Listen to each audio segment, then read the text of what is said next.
नमस्कार। आज देशातील माझ्या प्रत्येक बहिणीला आणि अर्थातच भावांना देखील दिलासा मिळालाय।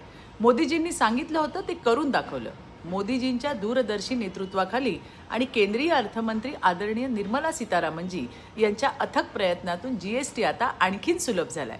जीएसटी मधील हा मोठा निर्णय म्हणजे प्रत्येक भारतीय स्त्रीच्या खांद्यावरचं ओझं हलकं करण्याचं पाऊल आहे। घर चालवताना किंवा लहानसा व्यवसाय सांभाळताना करांच्या गुंतागुंतींशी झुंज द्यावी लागते, पण आता 5% आणि 18% अशा सुलभ स्लॅब्समध्ये पारदर्शकता, सुलभता आणि बचत हे तिन्ही एकाच वेळी मिळणार आहे। सर्वात महत्त्वाचं म्हणजे शिक्षण, आरोग्य आणि जीवन विमा जीएसटी मधून वगळण्यात आले, म्हणजेच मुलांच्या शिक्षणाचा खर्च, कुटुंबाच्या आरोग्याची जबाबदारी आणि भविष्यासाठीचा विमा यावर आता कराचा अतिरिक्त भार नसणार आहे। हे निर्णय प्रत्येक आईला, प्रत्येक गृहिणीला आणि अर्थातच सर्वांसाठी अत्यंत दिलासा देणार आहेत। ही केवळ कर सुधारणा नाही, तर ईज ऑफ लिव्हिंगचा खरा पाया आहे। धन्यवाद। जय हिंद, जय महाराष्ट्र।